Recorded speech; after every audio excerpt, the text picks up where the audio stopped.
Welcome to Mourning Our Losses Together During COVID-19, the Good News of Biblical Lament. This webinar is being hosted by the Church Leadership Center at Anabaptist Mennonite Biblical Seminary in Elkhart, Indiana. At AMBS, we offer leadership and theological education through both our lifelong learning programs and our degree programs. We have a Master of Divinity degree and 3 Master of Arts degrees, through which we are currently serving students from 6 continents.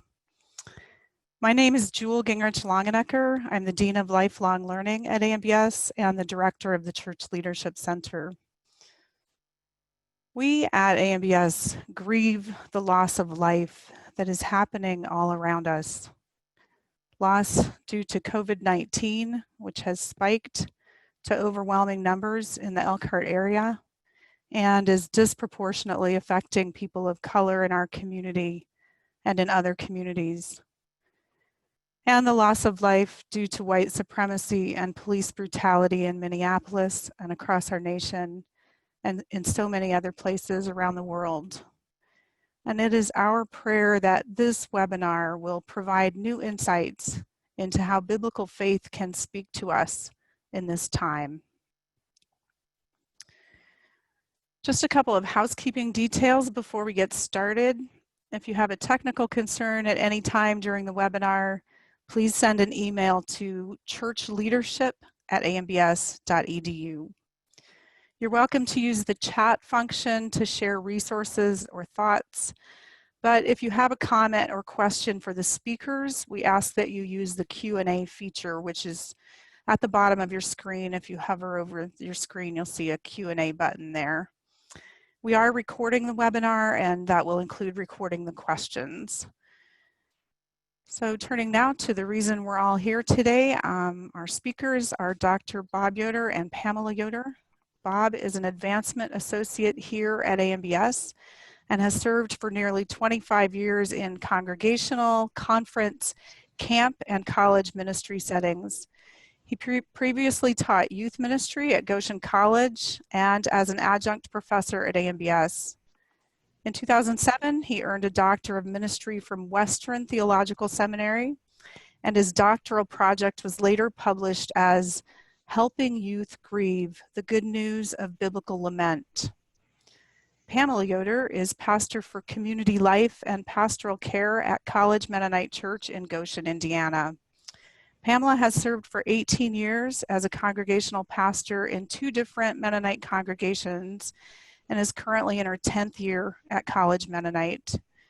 She offers leadership for the congregation's Stevens ministry, as well as a visitation and care team, bereavement care, reentry ministry, and other caregiving volunteers.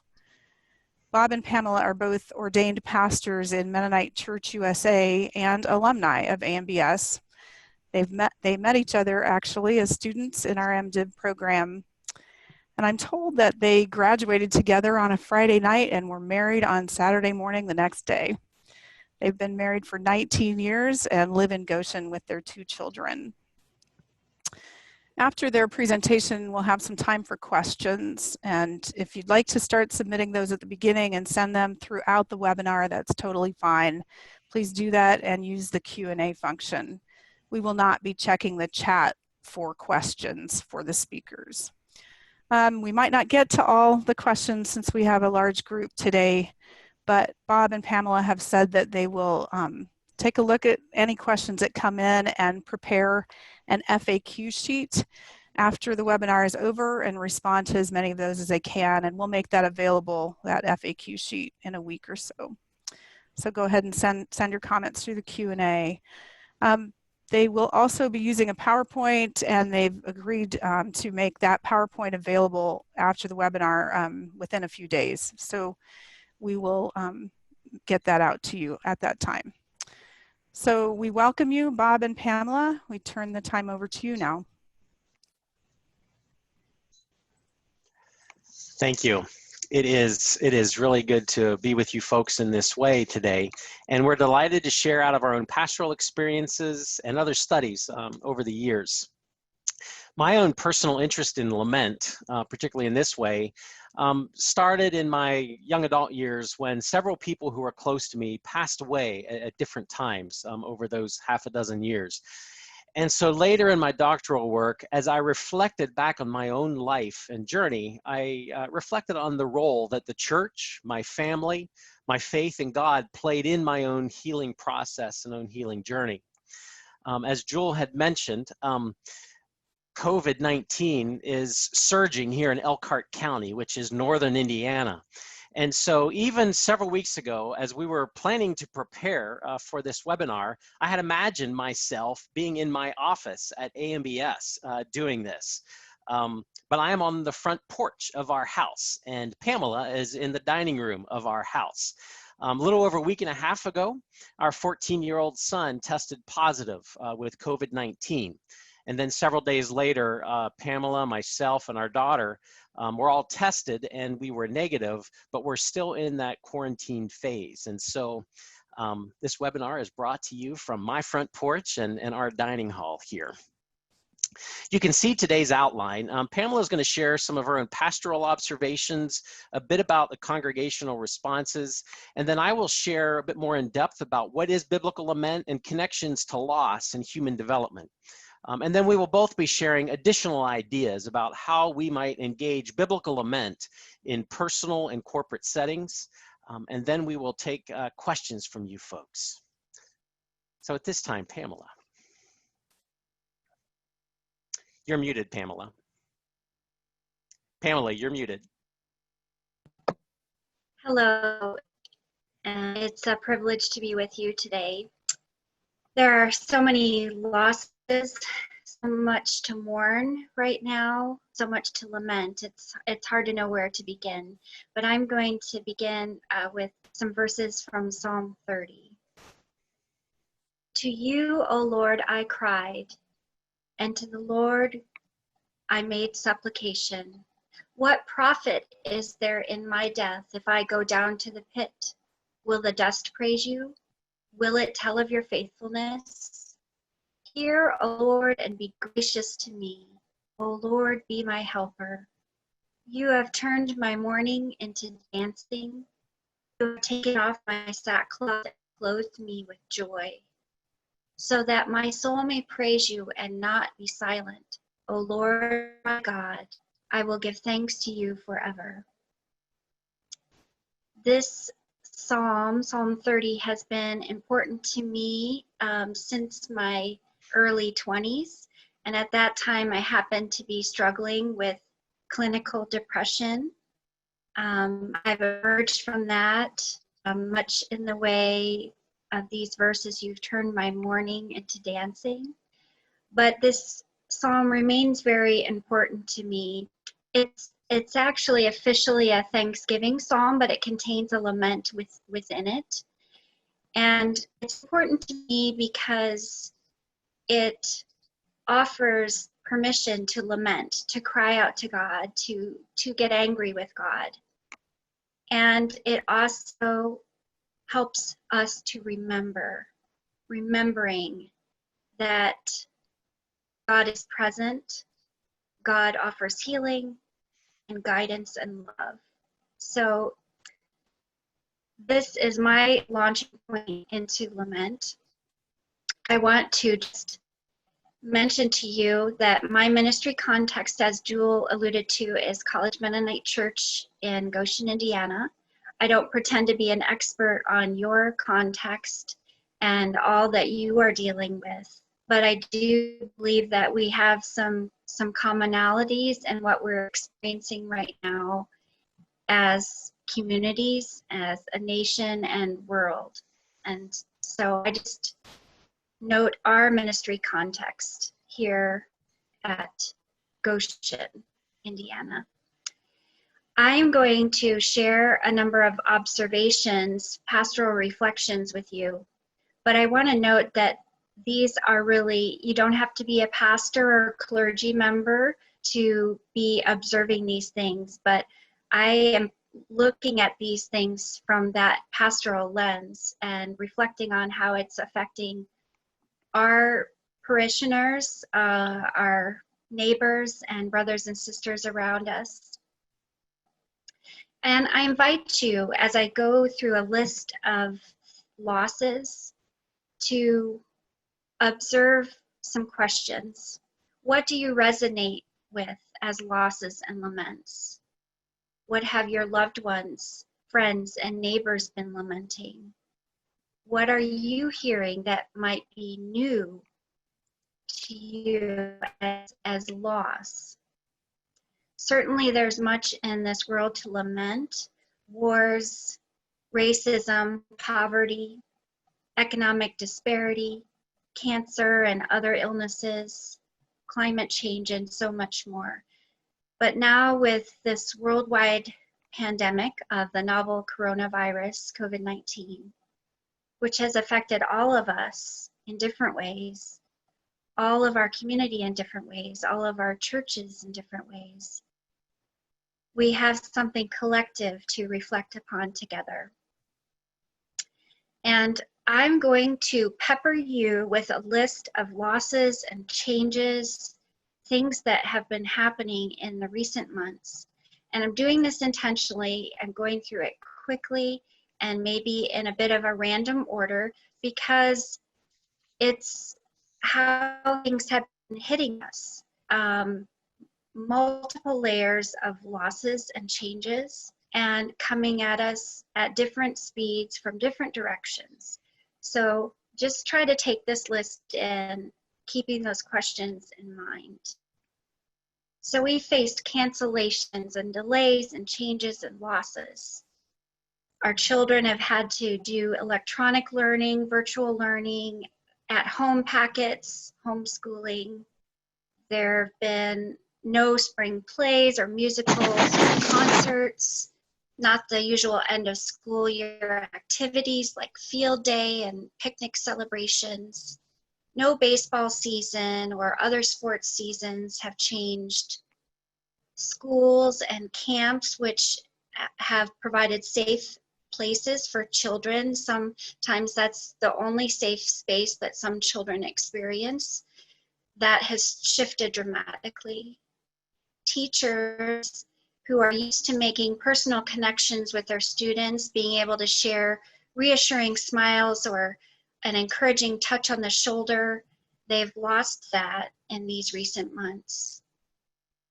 Birthday parties, loss of play dates, closed playgrounds, graduations and open houses have had to be canceled or postponed.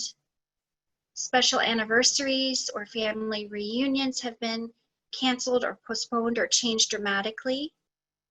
Funerals and memorial services have to be handled in very different ways. We experience a loss of gathered worship together and gathered Sunday school times and small groups and those sorts of things. There's a lack of touch and contact, no handshakes or hugs. Not being able to be with loved ones who are sick or hospitalized, or our parishioners that we're used to visiting. Couples being separated, maybe one at home and another in a healthcare facility. Added disorientation with those who are experiencing dementia. Normal transitions become even more stressful and complicated. People are not sleeping well. There's being alone all of the time, or a lack of alone time that people are experiencing. Postponed surgeries and procedures. Loss of business. Loss of food security. Loss of nuance in our communication, as we do a lot of virtual communication now. Loss of concentration and focus, loss of energy, loss of our normal routines, loss of work, or not having enough work, or having work that has changed dramatically and quickly. Social service agencies may be closed or operating very differently. Anxiety is heightening, depression, fear rising. In our community, our Latino brothers and sisters are especially fearful. Fearful of COVID virus, fearful of, as less people are out and about, being more visible to immigration or police. So I may have missed a number of things, and that's okay. You know the things that you're facing as law and dramatic change. But I've listed a number of things here, and you can imagine that these things, these losses, can lead us to experience complex, compounded grief, mourning.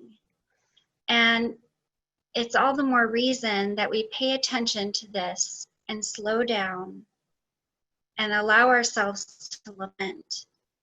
If we just continue to bottle things up and try to deal with them at a later date, I think this will be harmful to us. So lament provides a tool for us right now. And all these questions we're observing in our own community and in our church family. And it led our pastoral team to reflect on what do we need to do in the worship that we are able to have and in the connections we are able to have with our church community.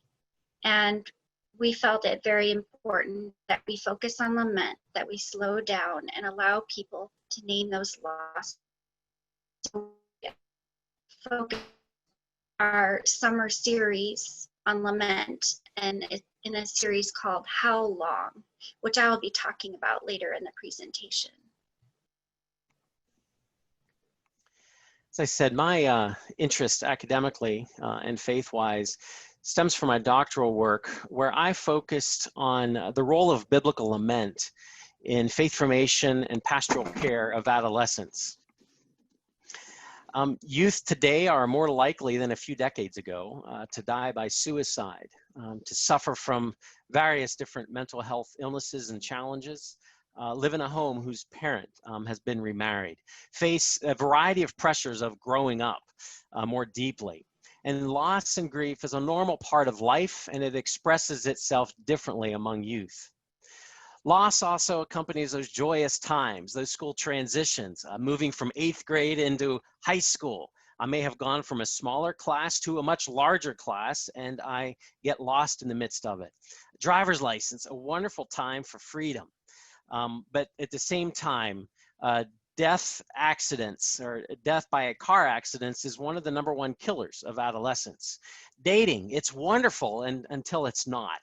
High school graduation, marriage, parenthood. Parenthood is a wonderful thing. Pamela and I are appreciating our 2 middle school aged children right now. But those first couple of years of struggling with infertility were not very fun.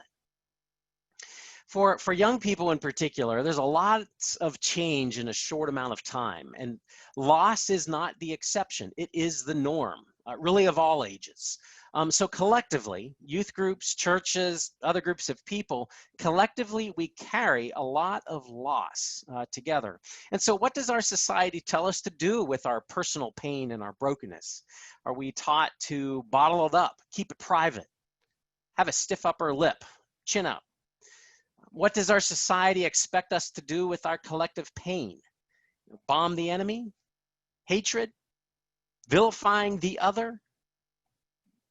So for my doctoral project, my thesis was this. I believed that there was a gap or absence in the Mennonite church, which is my particular faith tradition, that there was a gap or absence in the Mennonite church culture and really the broader American society that does not enable young people to adequately engage in biblical lament. I believed there was a proliferation in our American culture for a feel-good attitude that compels us to rush through our pain and grief and view God's role in our lives as a therapeutic being who merely helps us when we need God to make us feel good. And at times, I wondered if these cultural forces influence youth workers to rush youth through their emotions, their challenges, questions, doubts, and transitions, either because we as adult caregivers are uncomfortable with our own grief issues, or because we struggle to know how to walk with young people in such times. So therefore, there is difficulty in demonstrating a theology, an image of God that allows for honest suffering and pain to be acknowledged in God's presence. And so I wondered if the stats about adolescence today impacts a significant number of our youth. Are our youth ministry efforts attentive enough to these realities?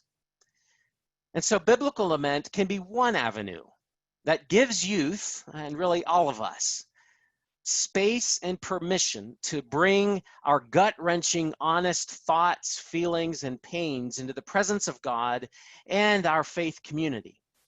Biblical lament offers a voice and gives language to life and faith experience. Biblical lament also serves as a prophetic witness to others. So for my project, I invited 3 Mennonite pastors of youth to lead a 6-minute timed writing prayer exercise with their various youth groups, junior high, senior high, and young adult, to do this several times over a period of about 4 to 6 months. And then after that, I collected feedback from the youth, these pastors, and also some of the actual lament prayers that these young people composed. And so the exercise was this, and it follows kind of a typical pattern of biblical lament. Step 1, or Act 1, the psalmist often argues with God. They get mad at God or some injustice or an injustice going on in their reality and pour out their raw emotions, which then leads to Step 2. It's a time when the psalmist remembers of God's goodness. Those who complained gradually remember a time when God helped them in the past and that God had heard them. And then Step 3 was of praising to God. So those who lament realize that they can trust God, and with their lives they tell God thanks. So I had these young people write 2 minutes each of these 3 acts. But I also told these pastors of youth a caution about this particular lament step. This 3-step flow of lament should never be treated as a magic formula that guarantees healing, transformation. I also impressed upon them that there's a profound grace there, I believe. One is we don't know how long it took the authors of the Psalms and other biblical laments to compose their prayers to God. Was it days, months, years, decades? Did they write Step 1 and then set it aside for a period of time until they were ready to remember a time when God was good in their life? And then maybe they wrote some more and again set it aside until they remember to be at a place in life where they could thank God and praise God once again. So overall, these 3 age groups of this particular project, they appreciated the opportunity to express their honest emotions and feelings to God. Many of them had not previously prayed in this manner before, but were very comfortable doing so. They believed their peers, family members, and other adults would enjoy this prayer. I didn't observe any real differences between males and females, but I did see some differences among the different age groups, particularly in the content of the lament prayers. Here are some examples of these lament prayers. One from a junior higher. "O Lord, why have you forsaken me in my time of need? Do you not love me like you say you do? Why have you not comforted me? You should have helped me in my time of need. I remember when you talked with me in my prayers. I remember when you walked with me in my mind. You have healed me, O Lord, with your wonderful word of encouragement. You have helped me through my time of need, O Lord. Lord," and here's one from a senior higher. "Lord, why am I this way? Why do you allow me to cause myself to sin and suffer? Why do I sin? Why do I force evil thoughts into my head? Why do my friends suffer so much and cause them to sin and hurt themselves? Thank you, Lord, for helping me through my tough time when I was cutting and punishing myself. You are truly the Most High God, and lead me to the end. And one from a young adult. It is often hard, O Lord, to feel your guidance. I fail to see your footprints, and I don't see how I can walk in your path. Where is your guiding beacon? Where is your path through the wilderness? I clear my vision, though, and I realize that while I cannot see a path, I can feel your hand on my shoulder. I embrace the fact that you have a purpose for me and rejoice in the fact that you have always pulled me through. So what exactly is biblical lament? My first quiz question for you all today. Who famously cried out, my God, why have you forsaken me? If you said Jesus, you're correct. He cried that out. But Jesus relied on his spiritual tradition of lament from his Jewish heritage. He quoted Psalm 22, the first part of verse 1. My God, why have you forsaken me? And the psalm continues on. Why are you so far from helping me? From the words of my groaning. Oh my God, I cry by day, but you do not answer. And by night, but find no rest. Kathleen O'Connor, Old Testament scholar, states that biblical lament are prayers that erupt from wounds, burst out of unbearable pain, and bring it to language. They complain, shout, protest, take anger and despair before God and the community. They grieve, argue, find fault. Without complaint, there is no lament form. Although laments appear disruptive of God's world, they are acts of fidelity. In vulnerability and honesty, they cling obstinately to God and demand for God to see, hear, and act. Laments are prayers of the discontented, the disturbed, and the distraught. They protest God's rule of the world, bemoan the speaker's physical condition, and whine about enemies. But remarkably, in the process of harsh complaint and resistance, they also express faith in God in the midst of chaos, doubt, and confusion. Old Testament theologian Walter Brueggemann categorizes the Psalms in three different ways. There are the Psalms of orientation, those of disorientation, and those of new orientation. Those of orientation celebrate God's creation, the Torah, the law, wisdom, well-being. Life is good, and so we celebrate that until there is some kind of disoriented experience. And laments are an example of disorientation psalms. And then there are the new orientation psalms, which are often psalms of thanksgiving and praise that grow out of some kind of disoriented experience or event. The Psalms of disorientation, they recognize that life is also savagely marked by incoherence, a loss of balance, and unrelieved symmetry. And they are by far the largest category of Psalms. 40 to 45% of the Psalms could be considered Psalms of lament.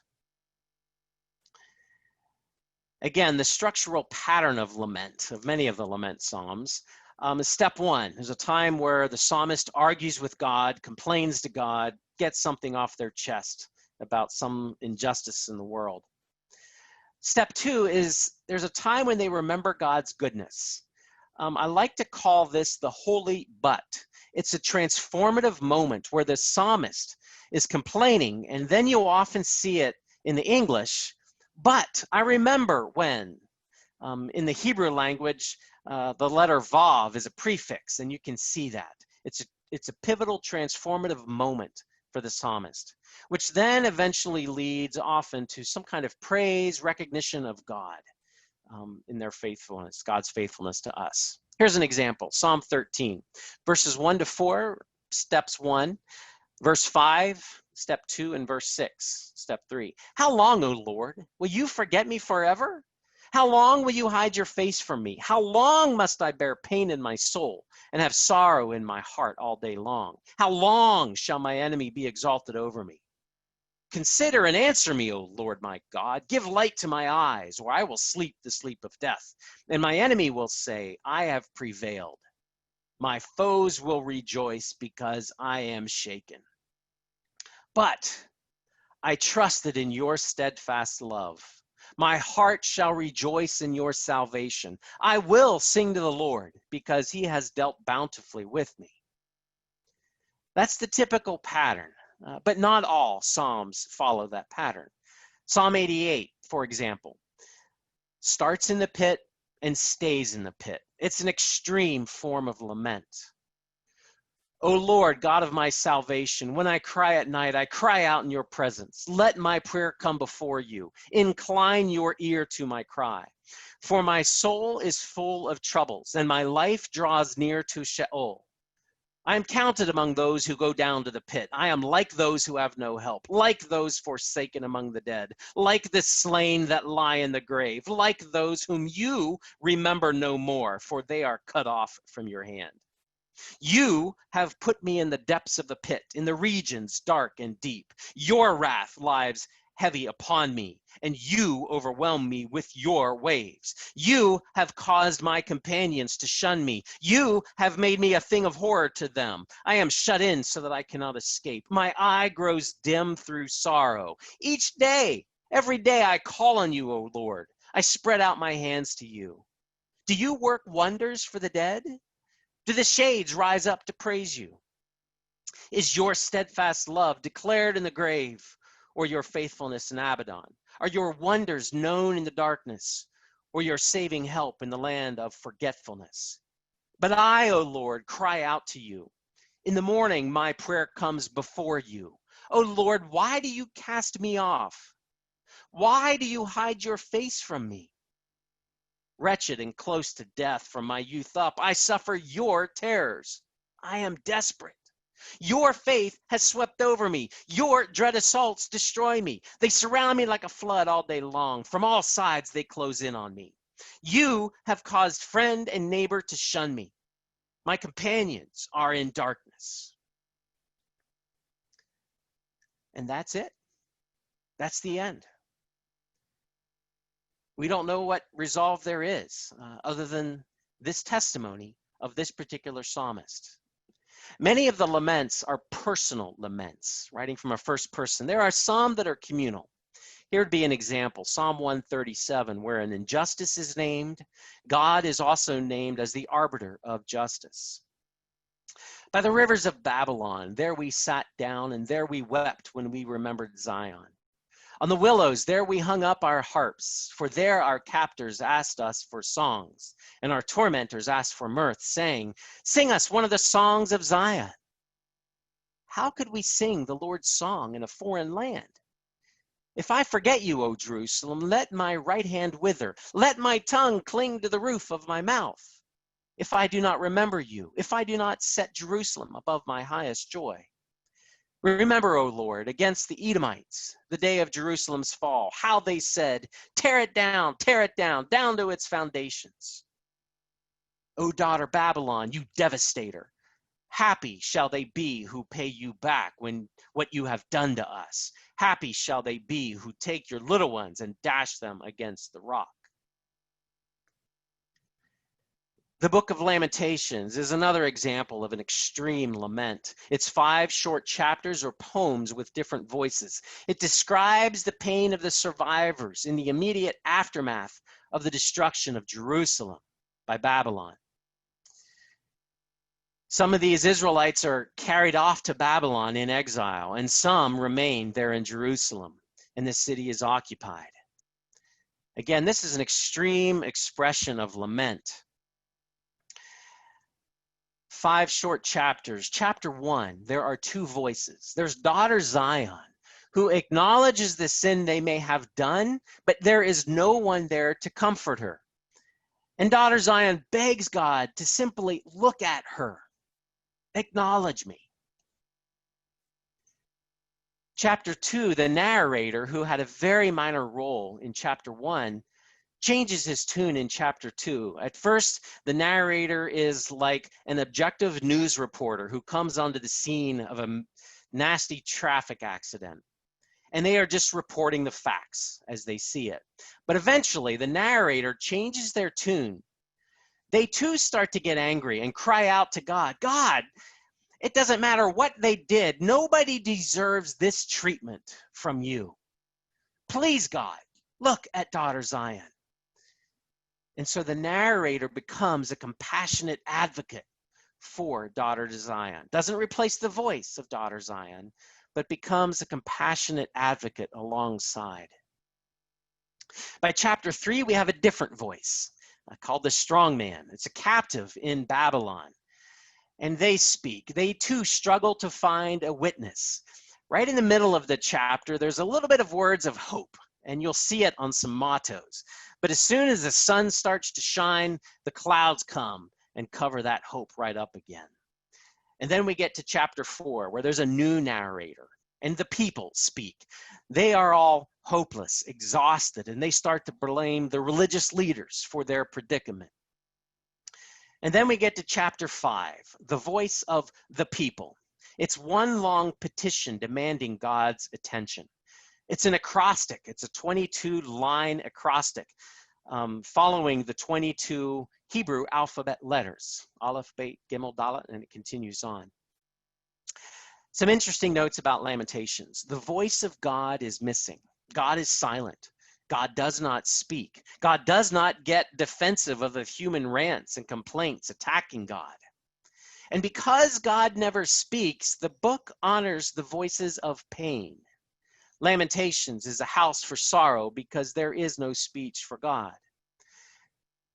If you have ever been in the receiving line of a funeral for a loved one, you'll know that some of the best words that people can offer you is no words at all, but their presence with you.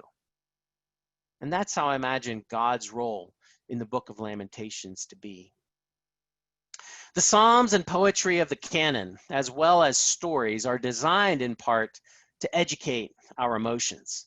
So I believe that the prayers of lament are some of the richest, deepest, most intimate expressions of prayer found in the Bible between two parties who are in relationship, which are between God and humans.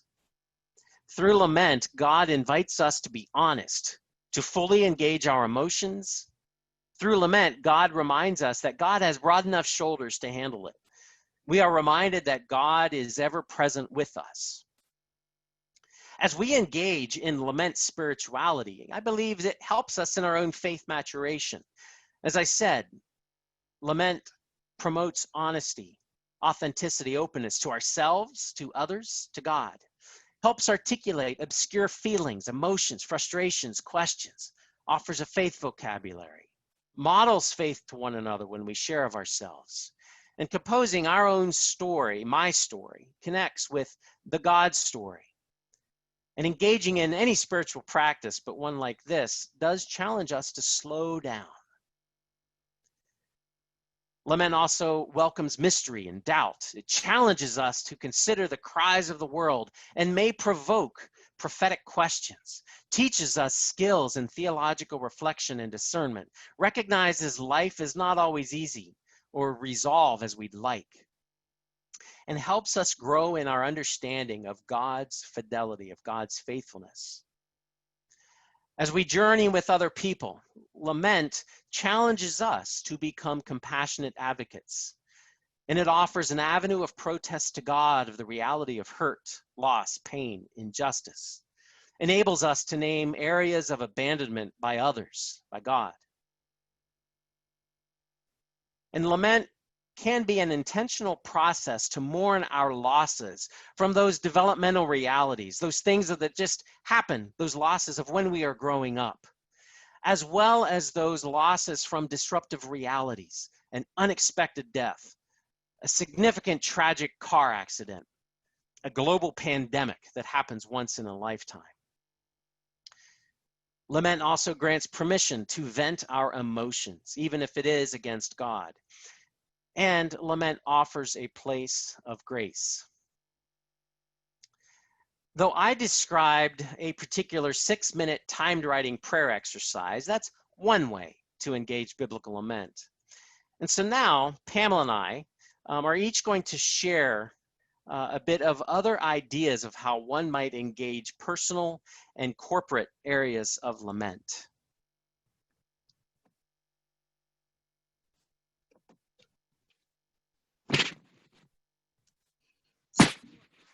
Go ahead, Pamela. I mentioned our congregation in Goshen, Indiana. That's the context I'm speaking from. I want to just note that our congregation is poised well for lament. We have a child that has been struggling with cancer for 3 years. And our demographic of our congregation, we have a large segment of those who are elderly and facing a number of different losses that come with transitions and aging. And on average, we have 24 to 25 deaths per year. So we have occasions to lament as a congregation, and not to mention things going on around us in our world. But in general, we don't do much lamenting together in church. And I wonder if this might be true for you as well. And often when we lament during our worship times, it is brief and we move on quickly or around it. And that makes sense because most Sunday mornings or other times that we gather, we don't want to leave people in the pit.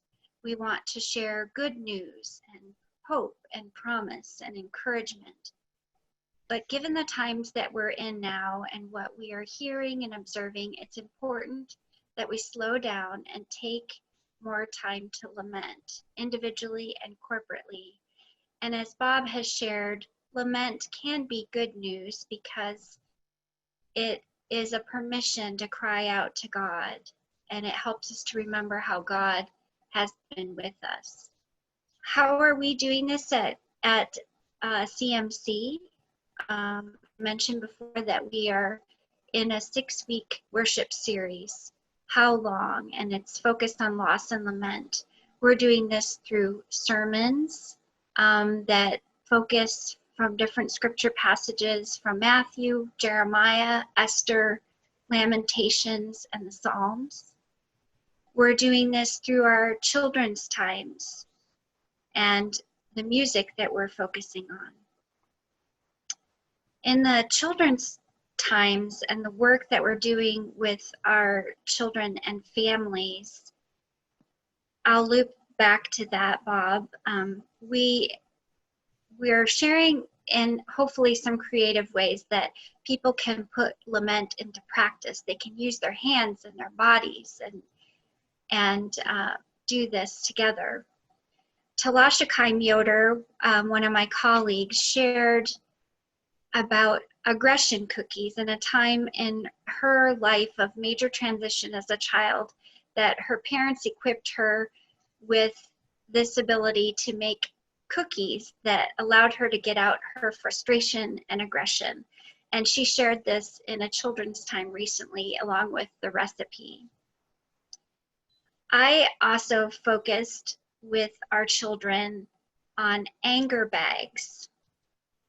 And you'll see here on your screen that these are children from our congregation who volunteered to enact these feelings of sadness and being mad and disappointed and frustrated.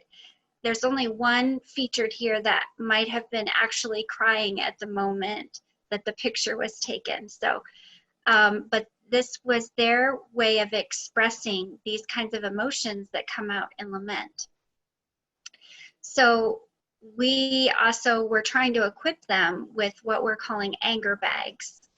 And if you look on this table that's shown in the picture, there are a number of different elements that we encourage the children to consider putting into a bag or a box somewhere that they can have set aside, that when they're feeling angry or frustrated, that they could get some of these things out that help them to express their anger to God, to themselves, and to others in ways that do not harm them or harm other people.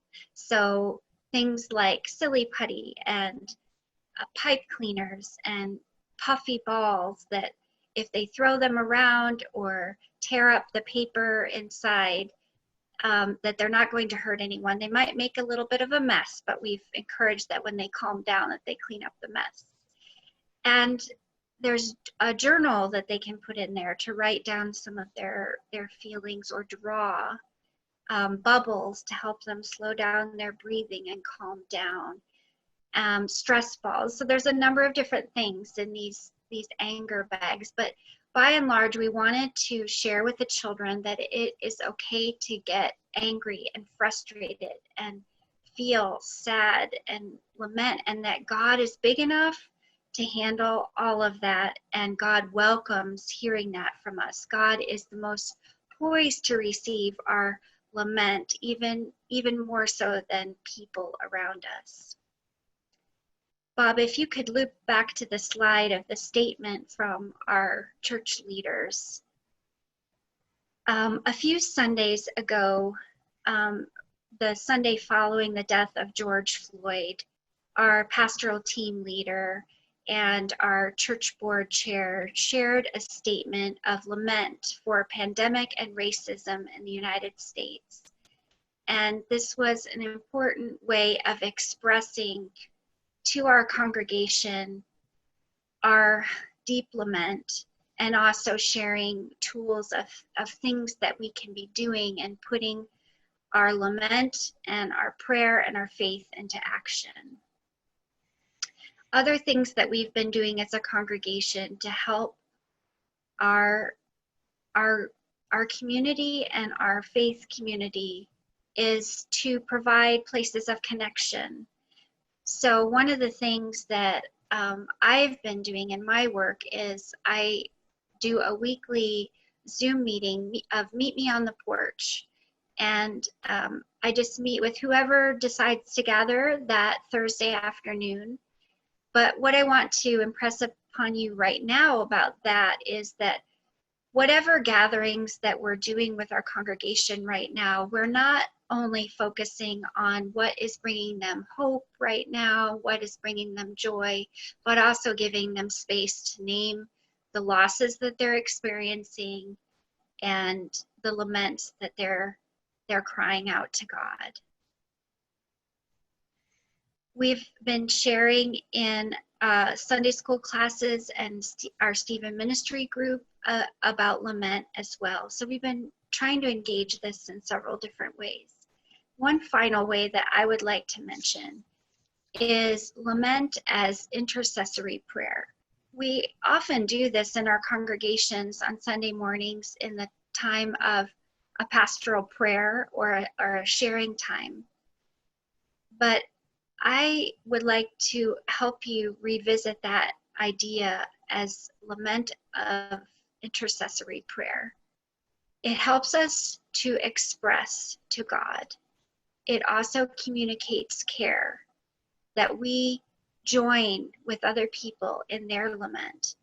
It helps to build empathy as we put ourselves in other people's shoes, and they may not be able to be expressing their lament at the time, or we might not know what to do for a person, but we can cry out in lament as an intercessory prayer.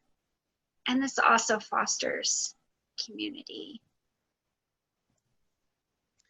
Several years ago, I was invited to do a children's time during our church to introduce lament to 3-year-olds, 6-year-olds, 8-year-olds, 9-year-olds. And so recently now in our church 6-week series, I was invited to update the script. And my plan was to record that script in our church sanctuary, which is what our church is doing right now. But because we are quarantined, I rewrote the script and involved a young friend of mine that Samo is the character that I portray. Samo likes to write psalms. And so my young friend, he interviewed me on his fictional Zoom weekly talk show where he invited me to explain what lament is. And so that was a very fun script that we did there together. Some other ways of engaging lament. I talked about the 6-minute timed writing prayer exercise, 2 minutes for each of those steps. You can vary the times of the steps, maybe 5 minutes or 10 minutes, or maybe you live with step 1 for one day and you live with step 2 the next day, and so forth. Many people can write and enjoy writing, but others would appreciate drawing their prayers or working with clay. You can have two people work on it together, so they're talking with each other about what they will write down. Compose a group prayer, so have more people working on it. And when you write your own individual prayers or dyad prayers, read those aloud to a larger group. If you're in a youth group or church group or whatever kind of group you're in, so that that individual experience becomes a group experience. But if you do that, make sure to give permission for people to pass on having to share their laments. Other ways: compose songs, poems, short stories, conduct worship services following the lament format. As Pamela mentioned, it can serve as a wonderful form of intercessory prayer. I've led this prayer exercise with dozens of different groups of all ages. And inevitably, there's always going to be a person that says, "Hey, Bob, I'm not feeling particularly angry or mad right now or pained. How do I write lament?" So in those cases, I invited them to write a lament on behalf of somebody else. I encouraged them to think of a friend who's going through a very difficult time, or some other injustice in the world or in their county or country. Again, writing as a form of intercessory prayer. Creating videos of lament. Telling about songs that describe lament. Make time for lament during those key moments of life, those turning points and other ritualistic events. Study biblical characters of lament.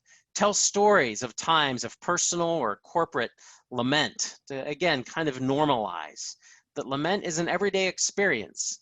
If 45% of the Psalms, which is the spiritual prayer book of the Israelites, if lament was such an important part of their everyday faith and spirituality, it should be part of ours as well. So again, thank you for joining Pamela and I and for your attention over this last 50 minutes. So now we'd like to entertain some of the questions that you might have. And a reminder, feel free to post those in the Q&A feature. And whatever we don't get to today, we hope to be able to answer and share with you sometime within the next week or so. So at this time, Jewel, what kinds of questions are there? Okay, so one of the first questions that came in is, may I share the recording with my Stephen ministry peers? Is it okay? I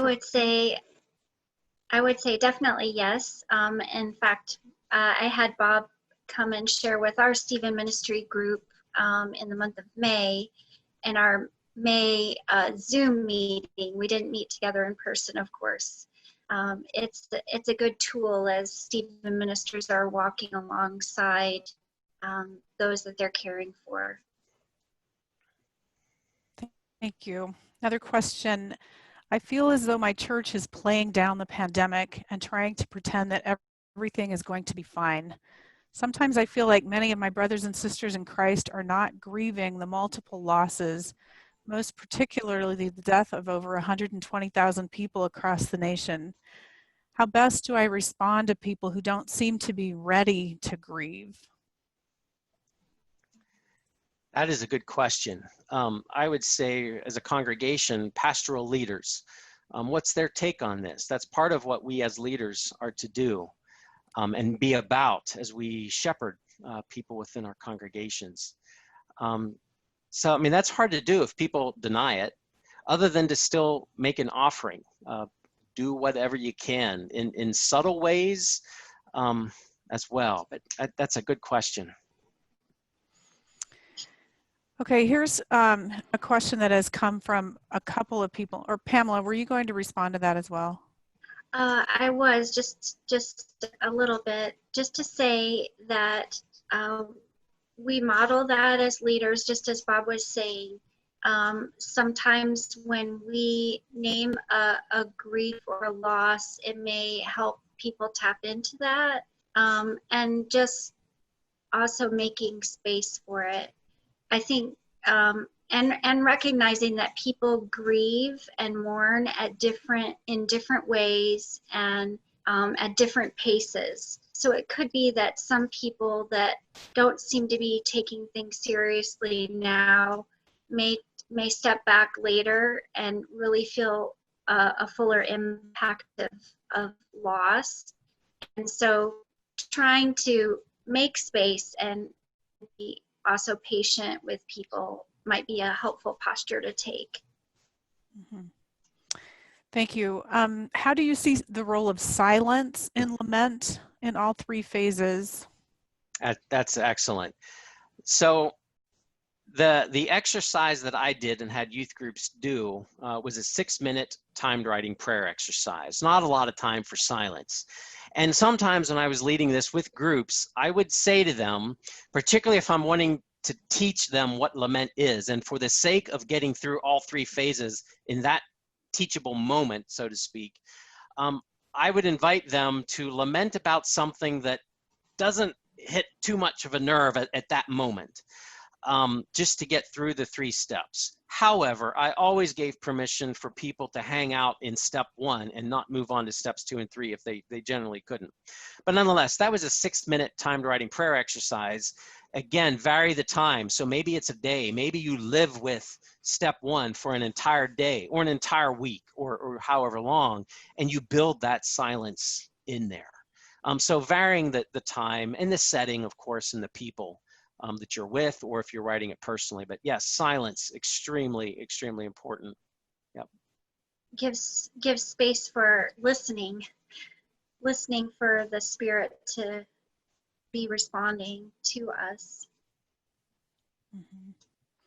Here's one that says, I work at a Christian school and many of my students are not Christian. Do you believe or have you found that working through various lament exercises still works similarly for students of other faiths?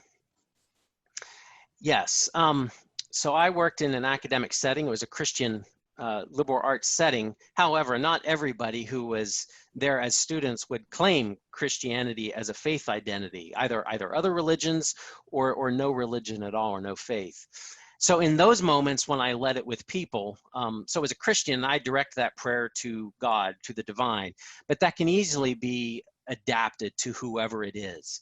And so say, for example, if I'm an atheist, I can still go through those steps and still write it out in ways.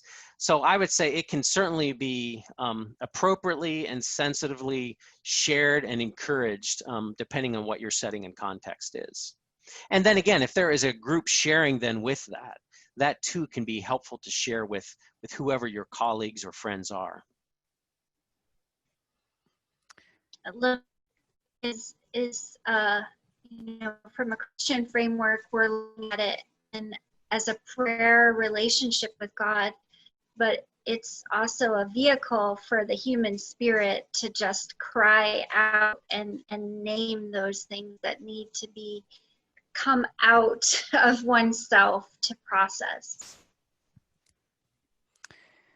Here's 2 people wrote in about something similar, so I'm going to read both of them. What about the political situation in the USA? How does lament play a part in our engagement with this situation? And then the other one says, how do we reach out to those with whom we disagree, especially people in churches? Well, I'll just speak kind of personally. There was a time in my life not too long ago, about 5 years ago, I went through probably one of the darkest days of my life for a period of time.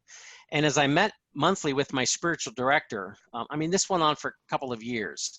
And as I met with my spiritual director, I often said that for me, at least my head knowing about biblical spirituality, it didn't freak me out about my own faith and understanding with God. So it didn't make me feel any better, but I at least had kind of that assurance, and this is kind of part of what we go through as humans. So as I think about those 2 questions, Joel, that you bring up, I keep that in the background. So my own personal frustrations that I have about our realities right now, it's a way that I can personally lament.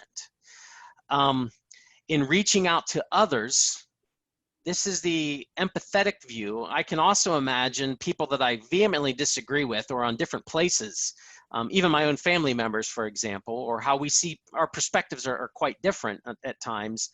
I also then want to try and experience what they are feeling through their lens. So lament or any spiritual practice, but really of empathy, challenges me to slow down and consider their point of view, even if I don't agree with it and don't like it.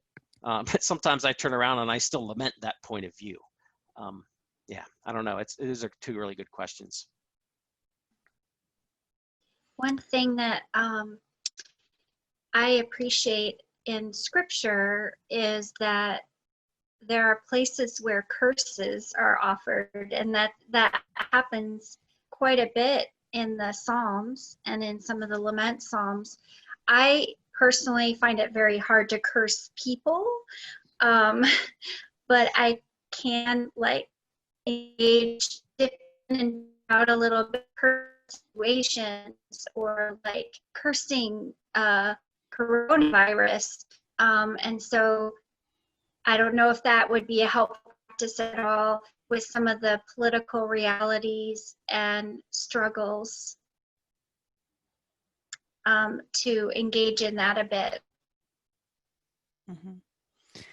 That makes sense. Well, we've reached 3 o'clock, so I'm going to wrap it up. I want to say thank you, Bob and Pamela, for your excellent leadership. So much rich material here. Thank you so much. And been receiving comments of thanks and gratitude from participants. I just want to highlight a couple of things and to invite all of you to check out our lifelong learning and degree programs here at AMBS. We have several distance-friendly options, including a 6-week online short course that's coming up called Exploring Peace and Justice in the Bible, and full-length online courses available at 50% off to new and non-admitted students. So a few of the courses that are coming up soon in the fall are Reading the Bible Amidst Pandemic, a colloquium in biblical theology and hermeneutics, Christian Attitudes Toward War, Peace, and Revolution, Spiritual Practices in Prayer and Scripture, Introduction to Bible Study Tools. You can learn more on our website at ambs.edu/grow. Thanks to all of you for joining us this afternoon. Thanks again, Bob and Pamela, and thanks also to those who were offering support to the webinar, Brent Graber and Cheryl Zaire. This concludes the webinar.